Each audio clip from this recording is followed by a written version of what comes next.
Hello friends, sir মার্টি with Chris.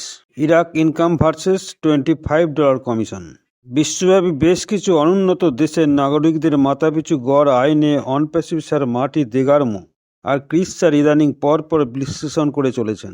অনপ্যাসিভ যে সত্যিই বাজারে প্রকাশিত হয়ে বিশ্বব্যাপী দেশ প্রতিষ্ঠাতাদের আর্থিক উন্নতি সেই দেশের মুদ্রা সাপেক্ষে কতটা কার্যকরী হতে পারে তার ফোকাস করে চলেছেন। এই প্রতিলিপিটি প্রথাগত অনলাইন ব্যবসায়িক মডেলের চ্যালেঞ্জ এবং অসুবিধাগুলি নিয়ে আলোচনা করে, বিশেষ করে মাল্টিলেভেল মার্কেটিং এবং অ্যাফিলিয়েট মার্কেটিং স্পেসে।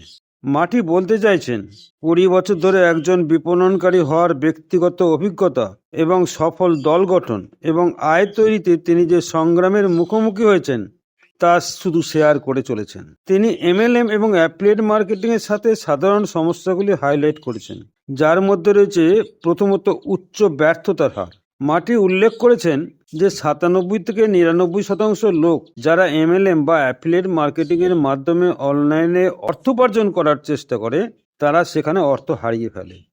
দ্বিতীয়ত, স্বল্পকালীন কোম্পানিগুলি হয়তো বড় কোম্পানি, কিন্তু মার্কেটে বেশি দিন স্থায়ী হয়নি। এরূপ ক্ষেত্রে তিনি উল্লেখ করেছেন যে MLM এবং অ্যাফিলিয়েট মার্কেটিং স্পেসে কোম্পানিগুলি 90 দিন থেকে 1 বছরের বেশি স্থায়ী হয় না। তৃতীয়ত, নিয়োগের উপর অত্যধিক জোর দেওয়া বা নিয়োগের উপর ফোকাস করার সমালোচনা করেন, যা একটা স্যাচুরেটেড মার্কেট এবং সীমিত উপার্জনের সম্ভাবনার দিকে নিয়ে যায়। চতুর্থত, অটোশিপ এবং আর্থিক বোঝা একটা অসহায় পরিস্থিতি তৈরি করে। তিনি অটোশিপ প্রোগ্রামগুলির আর্থিক স্ট্রেনের কথা উল্লেখ করেছেন, যেখানে ব্যক্তিদের মাসিক পণ্য ক্রয় করতে হয় এবং সেগুলি ক্রমশ বাজারে ক্রমাগতভাবে ভাঙতে হয়, অর্থাৎ বিক্রয় করতে অসুবিধা হয়।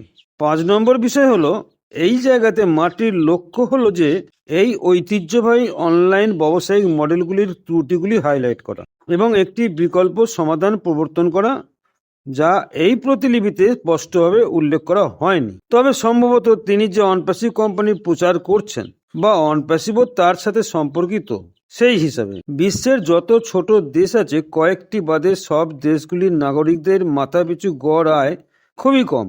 তাই আইনে বিশ্লেষণ এই কারণে অনপ্যাসিভে 220টার মতো দেশের প্রতিষ্ঠাতাদের মাধ্যমে সেই দেশের সামগ্রিক উন্নয়ন দরকার। মধ্যপ্রাচ্যের দেশ ইরাকও উন্নয়নের পথে এগিয়ে যাবে। ধন্যবাদ।